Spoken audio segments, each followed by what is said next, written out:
के मार्च भी हुई रैली फेज 2 के गेट तक। और साथ में हम विभिन्न प्रकार के नाचा, हाँ वो तो गाड़ी में परे हवे ना सांस्कृतिक कार्यक्रम जमा लेकर गाना गाई और कोनो भाभी मदारी में गाना चाहत छत्तीसगढ़ी में तो वो भी अपन गाना गा सकते। हाँ हाँ हो पा लिया थोड़ा। अबे कोई ध्यान मत दे अपने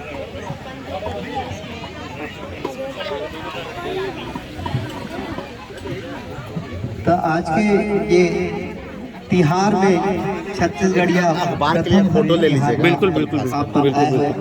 तो ओकर पर बहुत बहुत धन्यवाद है। और सबो सम्मानित बुजुर्ग जन जो भी यहाँ पे हैं मैं आमंत्रित करता हूँ कि आके वहाँ पूजा कर सकते छत्तीसगढ़ मातारी के।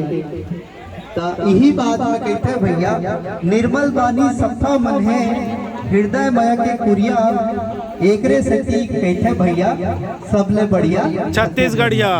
तो कार्यक्रम का आगे बढ़ावो गेड़ी मार्च करना है।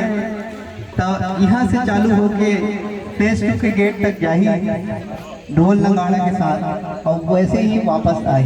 ओकर बाद हम हमार माता मतारी दीदी बहनी मन के साथ खो खो भी कार्यक्रम के आयोजन कर